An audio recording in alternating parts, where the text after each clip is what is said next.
Le doy gracias al Señor por este tiempo que nos va a permitir poder sumergirnos en su palabra y también por este tiempo en el cual usted puede venir, congregarse, escuchar la palabra del Señor. Y hemos estado meditando acerca de un texto que nos habla acerca de la corriente de este mundo. Y de ahí ha tomado nombre esta serie que hemos titulado Andando contra la corriente.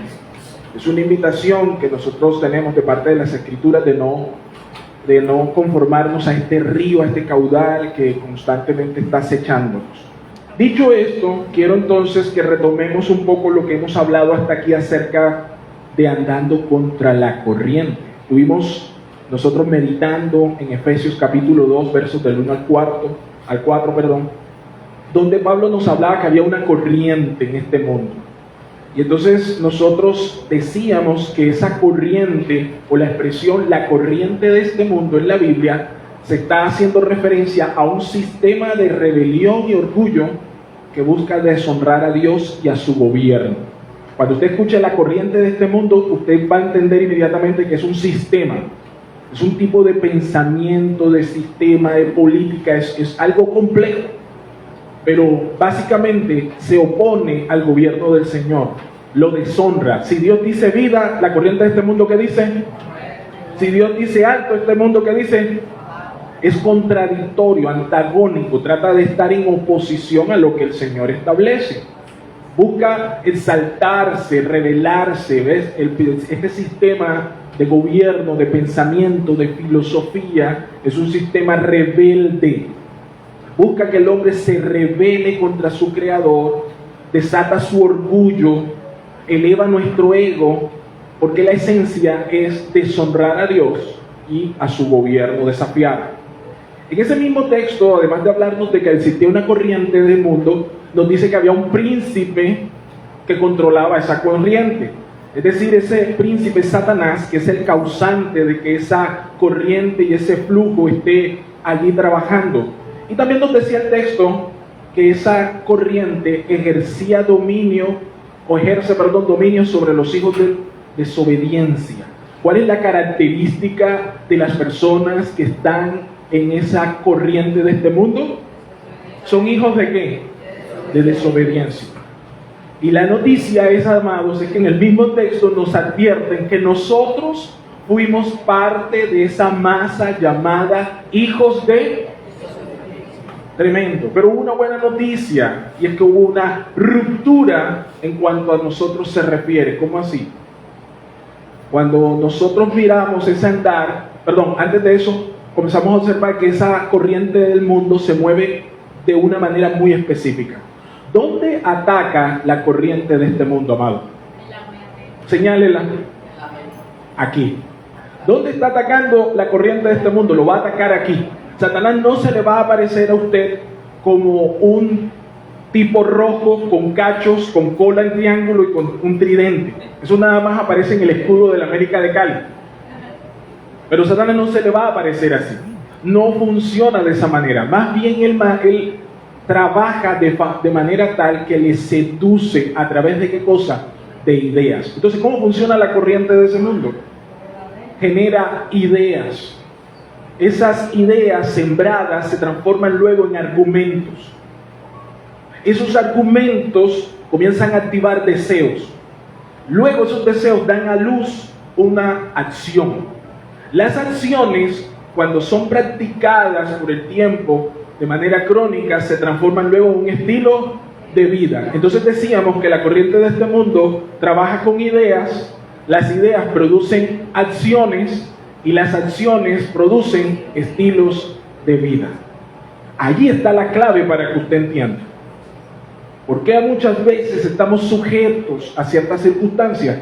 Porque queremos cambiar los estilos de vida, pero no funciona de esa manera. Para cambiar los estilos de vida tendríamos que cambiar las acciones. Y para cambiar las acciones necesitamos transformar las ideas que mueven esas acciones. ¿Usted me está entendiendo? Y habíamos dicho también que en esa corriente que fuimos partícipes algún tiempo, hubo una ruptura. ¿Quién hizo esa ruptura? ¿Quién la hizo? Dígalo fuerte. Pero dígalo como si lo creyera. Cristo hizo la ruptura. Oiga, lo dice con una timidez. Yo me agarro. Digo, gracias Señor porque hiciste una ¿qué cosa? Una ruptura, una brecha. Eso lo habla la Biblia como fares. ¿Sabe lo que significa fares, verdad? Brecha, una ruptura. Jesús vino a romper, ¿qué cosa, pastor? El patrón de conducta. ¿Qué cambió? Lo siguiente, el pasaje nos dice que antes estábamos muertos en delitos y pecados, pero ahora Dios nos dio vida. Entonces antes estábamos ¿qué? Muertos. Cristo nos dio vida. Antes, por causa de esa muerte espiritual, ¿usted ha visto cómo se arrastra un corcho en la corriente? Así éramos nosotros. Porque sin vida, nosotros, siendo hijos de desobediencia, éramos arrastrados por la corriente de este mundo. ¿A dónde? Al abismo. ¿Se entiende lo que vamos viendo? O sea, usted antes era como un corcho, como los barquitos esos de papel que uno ponía cuando estaba lloviendo. No sé si usted lo hizo, y si no, le faltó infancia. Todavía está a tiempo. Cuando llueva, póngalo el barquito de papel, y entonces en la corriente de la calle, ¿qué hacía eso? No es que el barquito tuviera motor, sino que el barquito era movido, llevado, conducido, arrastrado por una corriente. Así éramos nosotros, arrastrados porque estábamos muertos. Íbamos arrastrados por esa corriente. Más ahora en Cristo fuimos resucitados. Ya no somos arrastrados. Mira la diferencia. La Biblia dice que ya tú y yo no somos arrastrados. ¿Por qué, pastor? Porque estamos sentados en lugares celestiales. Usted está sentado, ya usted no está haciendo ¿qué cosa? Arrastrado. Y finalmente nos dice el mismo texto que antes vivíamos para los deseos de la carne y de los pensamientos, pero ahora somos portadores de las riquezas abundantes de la gracia y de la bondad de Dios. Aquel diga amén. Amén. Y por eso en Cristo hubo una gran ruptura y se hizo una gran brecha. Pero, escúcheme bien, aunque Cristo hizo esa ruptura y usted y yo estamos sentados en lugares celestiales. ¿Cuántos creen eso? Usted sabe que usted no está sentado solamente aquí. Yo creo que algunos de pronto están pensando, sí, pastor, yo estoy pensando allá en los frijoles que dejé, en la hora que voy a tener que ir a hacer el almuerzo. No, usted está sentado aquí, pero la Biblia enseña que si usted está en Cristo Jesús, si usted ha nacido de nuevo, si usted ha entregado su vida a Jesús, su ser físico se sienta aquí, pero allá arriba hay una morada que le espera. Y usted está sentado en esos lugares celestiales. Esto es sobrenatural, iglesia. ¿Cuántos lo creen así? Entonces Cristo hizo posible eso. Sin embargo, no somos inmunes a la influencia de la corriente de este mundo. Usted y yo estamos sentados en lugares celestiales, pero usted y yo no somos inmunes. ¿Eso qué significa? Que también la corriente de este mundo, aunque ya no lo está llevando como un corcho viejo y tirado, si usted se descuida, se lo lleva la corriente otra vez. ¿Sí se entiende, verdad? Mírenme acá. La ruptura la hizo Jesús en esta nueva realidad. Entonces, aunque nos ha sido dada una nueva naturaleza en Cristo, una naturaleza que nos dio vida, que nos desliga de la corriente, que ahora nos permite estar sentados en lugares celestiales, y que Cristo Jesús nos ha mostrado su bondad, de todas maneras somos susceptibles a la influencia de la corriente de este mundo. La pregunta que surge aquí es, pastor, ¿cómo podemos andar contra esa corriente? Y la respuesta que Dios nos da es que tenemos armas. Diga conmigo, tenemos armas. O sea que usted es un soldado de Cristo. Hay poquitos amén. Vamos a hacerlo de nuevo. O sea, usted y yo somos soldados de Cristo. Hay una milicia entonces. Usted es un miliciano. Pastor, pero la otra vez usted nos decía que nos desmovilicemos. Sí, desmovilízate, pero tienes que ahora armarte en otro ejército. Este es el ejército de Cristo. Y en este ejército, en esta milicia en la cual usted está partícipe, dice las Escrituras, que no nos ha mandado el Señor al frente de batalla sin armas. Usted y yo tenemos armas. En 2 Corintios, capítulo 10, versos de 3 al 5, nos dice cuáles son esas armas. Escuche con atención. Por favor, léalo en su Biblia y si lo tiene y lo puede subrayar, hágalo. Dice, y está hablando Pablo a la iglesia en Corinto.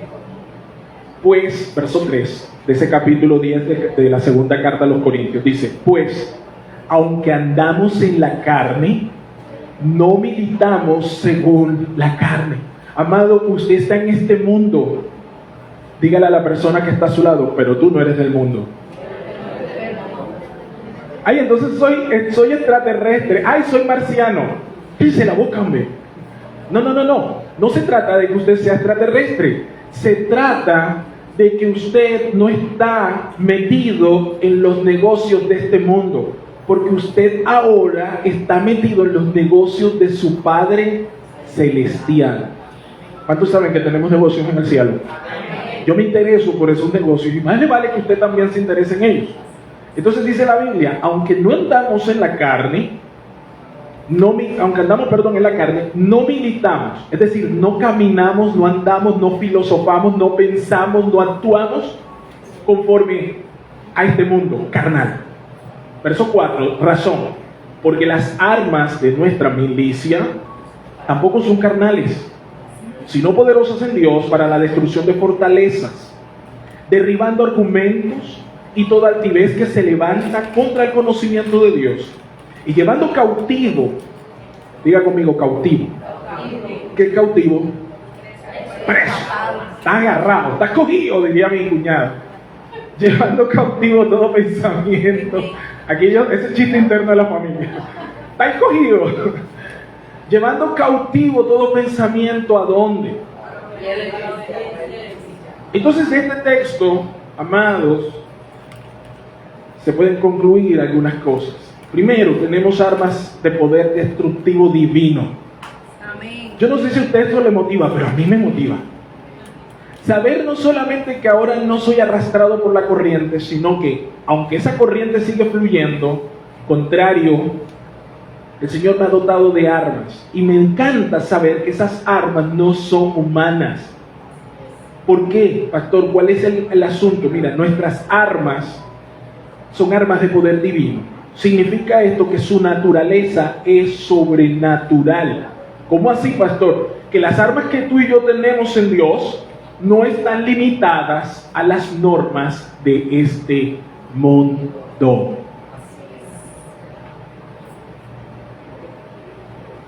En el mundo, la norma dice que para comprar usted tiene que tener dinero. La Biblia dice que usted puede comprar sin dinero. ¿Cuántos creen eso? Hay alguno que dice, pastor, yo voy a hacerlo ya. Voy a mirar el cajero a ver cuánto tiene. Amado, hay momentos donde, escuchen esto, hay momentos donde la plata escasea, pero la provisión sobreabunda. Yo sé que usted ha vivido momentos en que, a pesar de que el barro se aprieta, usted abre la nevera y está llena. Usted mira las cuentas y están pagas. Del mismo modo también, lo dice la Biblia, que hay momentos donde usted más ha trabajado, más ha invertido, más le ha metido la ficha a la cosa, y es cuanto más apretado está el barro. Eso no lo digo yo, lo dice el Señor cuando dice, ustedes comen y no se sacian, se visten y no se calientan, trabajan y su jornal se va ¿a dónde? O sea, como roto. Y el principio es exactamente el mismo. Cuando tú y yo estamos cimentados en el Señor, amados, no es la escasez lo que te está dirigiendo a ti. A ti te dirige el Señor y su provisión. Porque nuestras armas no son de este mundo, son poderosas. Dice la Biblia, y tienen poder. Ahora, escuche cuál es el poder de nuestras armas. La Biblia dice que tienen poder destructivo, desarraigante y sujetador. Lo voy a volver a decir para que tú lo vayas entendiendo. Las armas que tenemos tienen el poder para destruir cosas, para desarraigar otras y para sujetar otras. ¿No me creen? Vamos a mirar lo que sigue diciendo el texto. ¿Cuáles son esas armas de las que usted está hablando, pastor? Que las quiero ya. Démelas enseguida. Yo tengo por allá un montón de maleza que tengo que desarraigar. Démelas que las voy a usar. Escúchame, las armas que el Señor te ha dado. Y aquí es donde posiblemente más de uno comienza a decepcionarse, y eso tiene mucho que ver en dónde está tu confianza. Escúchame, porque las armas que tú tienes, que Dios nos da, no son las de este mundo. ¿Cuáles son? La palabra, la oración, congregarse, ayunar. ¿Cómo se traduce todo eso? Disciplinas espirituales. Y aquí es donde muchos dicen, ¡ay, era eso!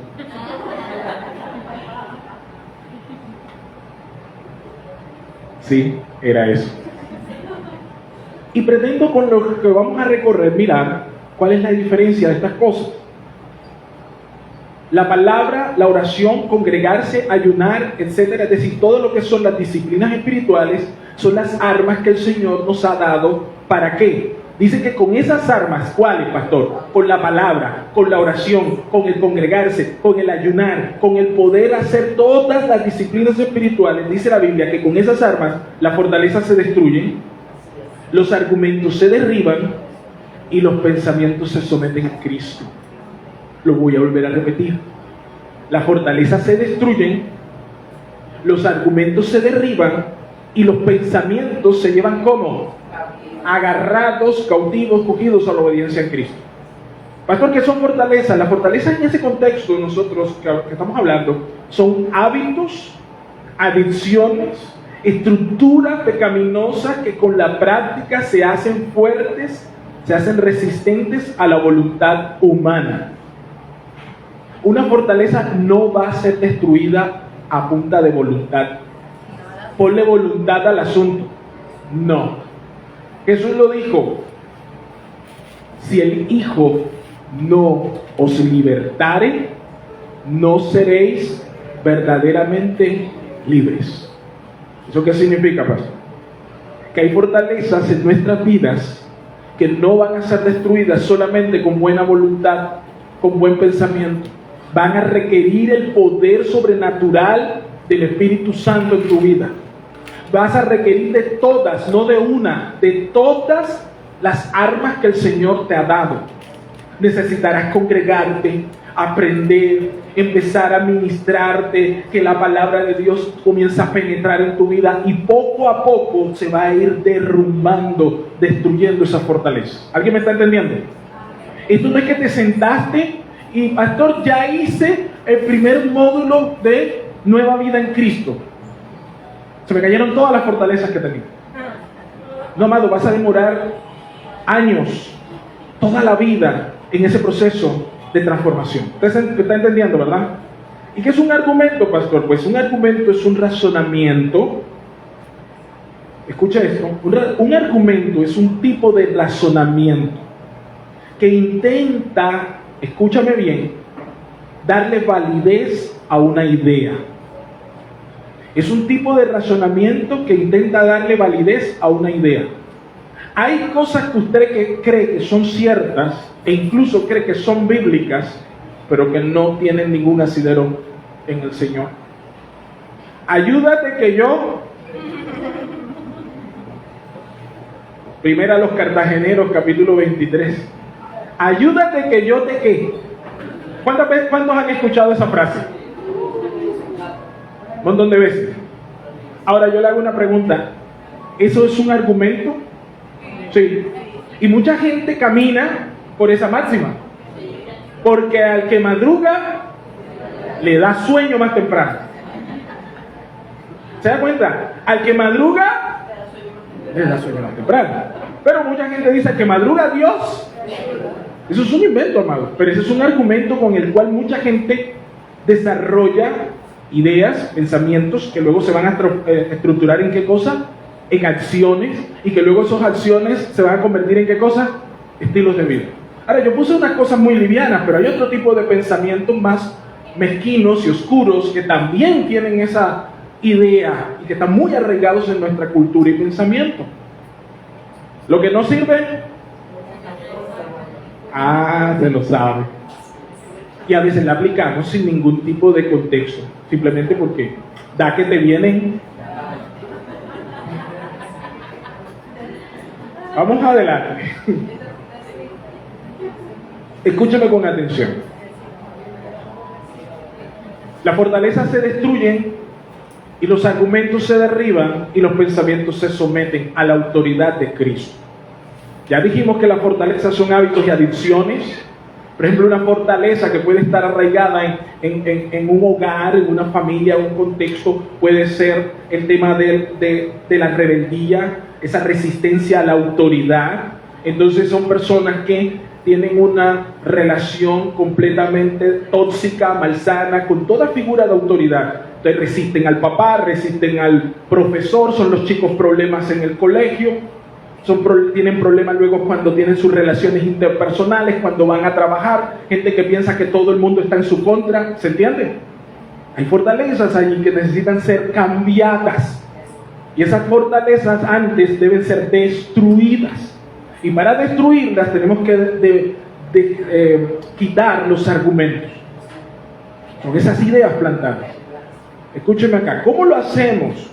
Pastor, ¿cómo lo hacemos de manera práctica y cotidiana? Entonces, habíamos dicho que tú y yo debemos desarrollar 3 aspectos claves para que usted tenga crecimiento espiritual.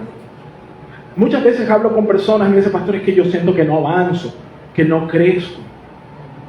Y yo digo, ven, vamos a repasar un poco cómo es el estado de cosas. A ver, te congregas y vienes una vez cada 100 años, como el cometa Halley. Algunos no saben cuál es el cometa Halley porque no ha pasado. Tiene una órbita enorme y pasa por ahí. De pronto vamos a conocer es otro, muy de cerca. Vienes una vez cada 100 años a la iglesia, no participas de ningún espacio de santificación. Cuando están los tiempos de oración no te involucras porque no tienes tiempo, porque no tienes espacio. No has empezado un proceso de discipulado, no le rindes cuenta a absolutamente nadie. Cuando llegas eres el último en venir y el primero en irte. Mi pregunta es, ¿en qué momento la palabra de Dios va a empezar a influir? ¿Se entiende lo que digo? Las disciplinas espirituales, es decir, las armas poderosas que Dios nos da, están hechas para que puedan trabajarse en un contexto. El contexto se llama el cuerpo de Cristo.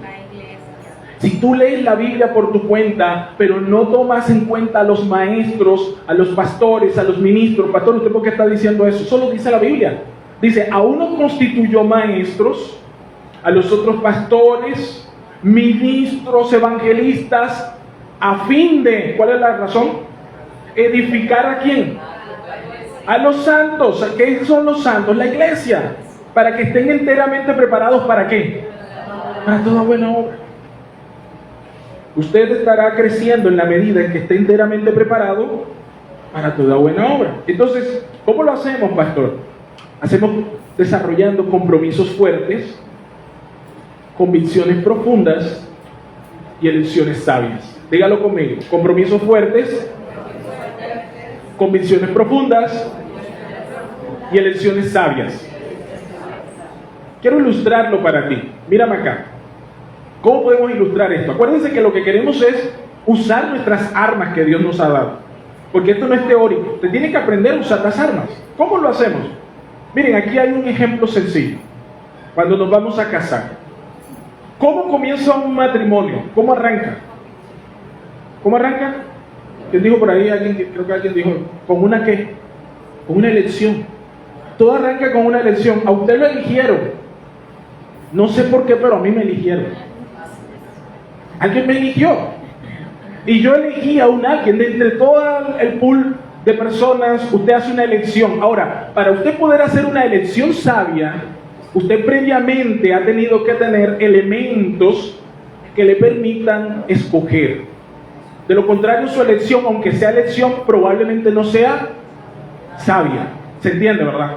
Entonces usted tiene que trabajar, y por eso entonces la iglesia abre unos espacios. Normalmente un soltero, antes de estar casado, debería estar involucrado en el crecimiento espiritual, viniendo a la iglesia, sirviendo, haciendo parte ya sea de un ministerio de jóvenes, un ministerio de alabanza, involucrado. Estas cosas van a permitirte conocer y generar las convicciones y tener el acervo de cosas en tu corazón para que cuando llegue el momento tú puedas elegir la persona correcta, hacer una elección ¿cómo?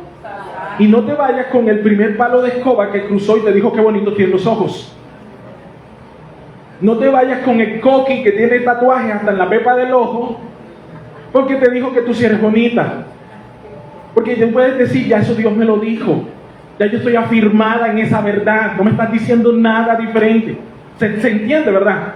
Pero sin ese proceso no puedes hacer una elección sabia.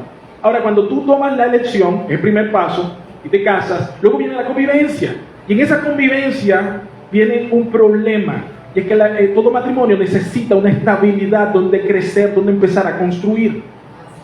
¿Qué pasa? Que cuando la esposita se casa con el esposito, la esposita se da cuenta que el esposito no es el príncipe azul que le habían prometido. Porque el príncipe azul deja los calzoncillos tirados por ahí. La esposita siente frustración porque el esposito está jugando Xbox, porque está viendo la tele y no está ayudando con las cosas en casa. Y entonces el esposito se frustra cuando ve a la esposita que es un poco peleona. Él no la conoció así. En casa es un poco peleona. Me lleva al zoco, pastor. ¿Ah? Nada de lo que yo hago le gusta. Resiste mis ideas, resiste mi autoridad. Y entonces llegan a la consejería pastoral, pastor, resuelva. ¿Sí o no? Y entonces la consejería se transforma en una puja a ver si yo me gano al pastor para que me dé mi lado a mí, y el otro está diciendo, no, tú tienes que darme el lado a mí. Y lo que realmente debe ocurrir, amados, es que debe venir el Señor. La palabra de Dios viene a crear el fundamento. Porque cuando llega Dios es el que le va a decir a la esposita, tú no tienes razón. Y le va a decir al esposito, tú tampoco tienes razón. Entonces Dios viene con su palabra a reemplazar las ideas erradas, las falsas expectativas que cada uno de ellos tiene, para reemplazarlo por su única expectativa, por su único propósito, porque Dios diseñó su matrimonio suyo de Él. No es tuyo.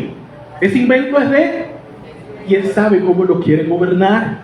Entonces Dios comienza a llevar a la pareja a una condición de dependencia.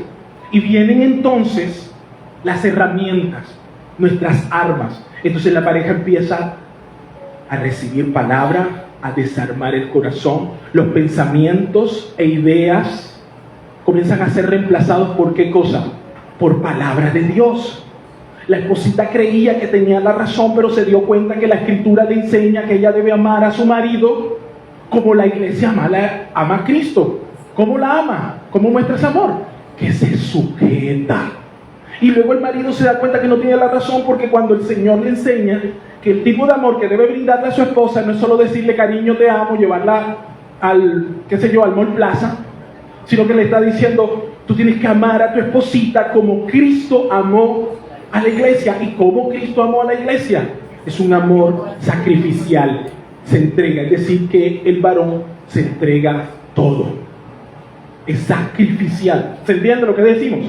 Entonces cuando llega eso y la pareja comienza a trabajar en estos principios y permite que la palabra de Dios gobierne, comienza a echar raíces profundas. ¿Sabes cómo se llama eso?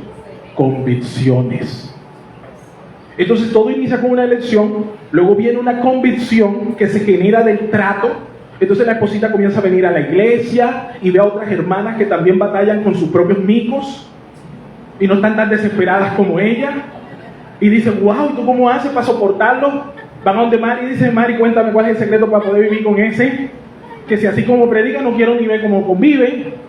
Entonces Mari amorosamente le dice, he vivido soportando martirios en el Señor, he encontrado la palabra y el sosiego, y comienzas a crecer, y un día cualquiera te levantas y te das cuenta que el calzoncillo que dejaba el otro ya no te desespera, porque has crecido en carácter. ¿Me está entendiendo usted? Entonces vienes a la iglesia y ese día conectas con la alabanza, porque ese día la alabanza está diciendo, cuán maravillosas son tus obras, Señor. Y entonces tú comienzas a entender y dices, así Dios es todopoderoso, porque yo antes era una loca, ahora estoy loca pero por Cristo. ¿Se entiende lo que estamos diciendo? Es la conjunción de las armas que Dios tiene. Entonces te conectas en la mañana de madrugada con un montón de viejitas que también han vivido como tú y comienzas a darte cuenta que esas viejitas han llegado a ese estado porque el Señor las ha estado ministrando y tú dices, yo también quiero de eso. Amén, gloria a Dios. Solo dos, gloria a Dios, aleluya, y las otras están diciendo, bueno, pastor. Ya que usted lo pone así, el hombre viene y comienza a darse cuenta que el mundo es más allá del Deportes Tolima, eliminado, del Junior, eliminado. Que aparte del fútbol, hay otras pasiones. Y entonces te encuentras con gente que ve fútbol y también sufre las derrotas de sus miserias de equipo, televisivas, además, bochornos públicos, nacionales e internacionales, y se dan cuenta que Cristo también es la pasión. Que pueden vivir a pesar de la miseria de su equipo porque Cristo les da todo. Y se dan cuenta cómo pueden llevar un hogar en un nivel de bendición, aunque trabajan, van a llevar a sus hijos al colegio, trabajan aquí, trabajan acá, y luego se montan en este lugar y ministran y hacen cosas para el Señor. Y tú dices, wow, ¿y cómo te alcanza el tiempo? Porque Jehová es mi fortaleza. ¿Se entiende? Esas son las armas que Dios nos ha dado. Pero si tú no vienes, sino cada 100 años, no te conectas ni para coger un resfriado, no oras en tu casa, oras lo que el pastor ora aquí el domingo y con eso te vas como un palo hasta la próxima vez que aparezca. ¿Cómo pretendes crecer en el Señor? Por eso decimos que usted tiene que desarrollar compromisos fuertes, convicciones profundas y hacer elecciones sabias. Un matrimonio se va a sostener con ese fundamento. Ahora bien, escúcheme, elección sabia, convicciones profundas, pero ¿qué es lo que va a honrar esas convicciones? La fuerza de tus compromisos. ¿Usted quiere mostrarme que tiene convicciones profundas? Muéstreme la calidad de los compromisos que usted honra. Dicho de otra manera, la manera en que yo honro mi matrimonio y muestro mis convicciones profundas es a través de mis compromisos fuertes. Puedo hacer fuertes compromisos que sostienen mi matrimonio porque tengo raíces profundas. ¿Sí se da cuenta que lo uno no puede ir sin lo otro? Usted no puede hacer compromisos fuertes si usted no tiene convicciones. Usted no puede hacer compromisos fuertes si usted no tiene convicciones profundas. Usted tiene que tener convicciones profundas para que pueda hacer compromisos fuertes. Entonces tiene sentido cuando leemos a Job cuando dijo, he hecho un juramento. Y el compromiso de Job fue, hice pacto con mis ojos. ¿Cómo pues había yo de mirar a una virgen? Es un hombre que entiende, que tiene convicciones tan profundas que es capaz de hacer compromisos fuertes. Entonces la santidad en ese sentido tiene contexto, tiene peso. Así que cuando tú tienes compromisos fuertes, tú honras tus convicciones profundas y todo ello, escúcheme bien, le da sentido a esa elección sabia. Cuando usted logró echar raíces profundas, es decir, convicciones profundas, y usted logra hacer compromisos fuertes, entonces usted puede mirar atrás en ese matrimonio y dirigirse hacia atrás y llegar a la conclusión y decirle, Señor, gracias porque tú has sido bueno y fiel conmigo. Porque estas convicciones profundas y estos compromisos fuertes me han llevado hasta aquí. Y no habría sido posible de no ser por ti. Entonces puedes mirar atrás y decir, ciertamente valió la pena. Ahí es cuando la elección cobra sentido. Es una elección sabia. ¿Se entiende lo que hemos hablado aquí, verdad? Pastor, esto es como la prédica que usted hizo el día sin luz. Sí, pero ni es lo mismo, ni es igual. ¿Cómo podemos desarrollar convicciones profundas? Ya hablé de los compromisos, esa parte ya la enseñé, usted la puede recordar allí. Pero ¿cómo puede desarrollar convicciones profundas? Mira el libro de Jueces, capítulo 21, verso 25, dice, en estos días, ese es el último versículo, eso es ya el final del libro, dice, en estos días no había rey en Israel, y cada uno hacía lo que bien le parecía. ¿Le parece familiar esa expresión? Cada quien hace lo que le da su voluntad. Su voluntad. Cada quien hace lo que bien le parece, es lo que dice la Escritura, y esto pareciera ser la máxima no solamente de los días de los reyes, esta parece ser la máxima de los tiempos que transcurren. Las personas hoy hacen lo que bien les parece. La premisa es, mientras no le haga daño a nadie, está bien. Si yo no me meto contigo, tú no te metas. Mira que esas son variantes de esta misma expresión. Cuando tenemos este tipo de pensamientos, producto de la corriente de este mundo, del príncipe de este mundo, y esos argumentos se arraigan en nuestro corazón, producto de la cultura o resultado de la cultura, de la crianza, eso termina generando hábitos pecaminosos, estilos de vida pecaminosos. Pero cuando llegamos a Cristo, Él nos hace libres. Sin embargo, esos argumentos y esas fortalezas necesitan ser destruidas. Y no hay otro medio, amados, no hay otra forma. Tenemos que hacerlo a la luz de la palabra del Señor. Romanos 12:2. Romanos 12:2. Mira lo que dice el texto allí. No os conforméis. ¿A qué cosa? No os conforméis a este siglo, sino transformaos por medio de la renovación ¿de quién? Así que el apóstol Pablo establece un marcado contraste entre dos cosas. O te conformas. ¿Y qué significa conformar? ¿Qué significa conformarse? Amoldarse. Amoldarse, encajarte, ¿verdad? Que te acomodes allí. Entonces Pablo te dice, ojo, no te amoldes, no te conformes, no te adaptes. ¿A qué cosa? A la corriente de este mundo. Cuando dice siglo, está hablando de la corriente de este mundo. Entonces existe la posibilidad de que usted se amolde. Es más, le digo algo, probablemente usted ya está, de pronto ya está amoldado. Esa palabra que utiliza el texto, amoldarse, que nos traduce como conformar, es la palabra que se utiliza cuando queremos darle el sentido a la forma que adopta el agua. Usted sabe que el agua no tiene forma, sino que ella adopta la forma del recipiente que la contiene. Entonces lo que Pablo está diciendo es, no seas como el agua, que él es maleable, que terminas adoptando la forma del entorno, sino que debería haber una transformación por medio de una mente renovada. ¿Por quién? Por la palabra de Dios. Por tanto, el apóstol asume que existen solo dos alternativas posibles. Escúchame, pueblo de Dios.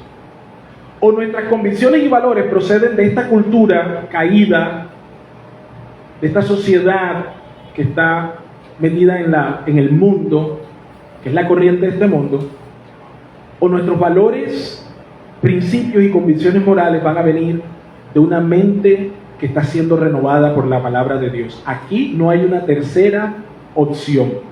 O recoges o desparramas. Mira la importancia de esto. Pastor, es que yo siento que no crezco. La pregunta es, ¿estás permitiendo que la palabra de Dios renueve tu mente para que haya transformación?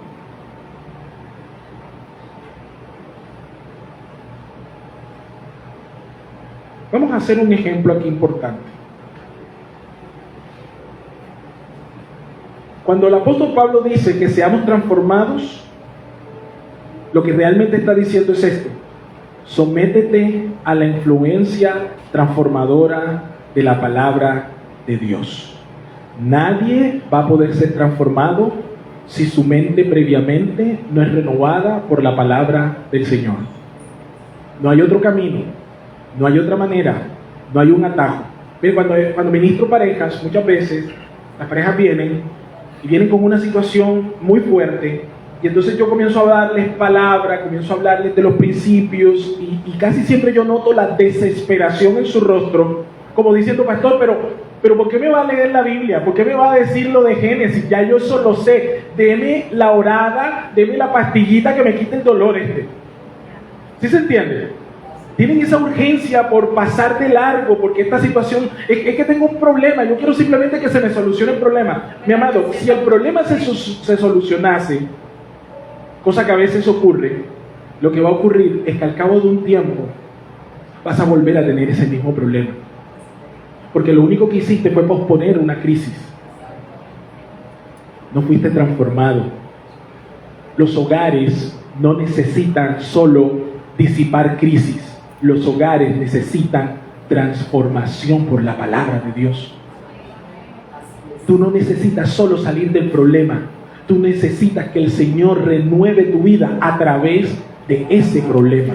¿Alguien me entiende? Entonces, la palabra de Dios se termina convirtiendo en la acción necesaria para que el Espíritu Santo comience a generar transformación en nuestra vida. ¿Qué pasa a menudo? Mira, este mundo enseña, la corriente de este mundo enseña, estudia para que seas alguien. ¿A cuántos les dijeron eso de chiquito? Hay bastantes lobos aquí hoy. ¡Oh!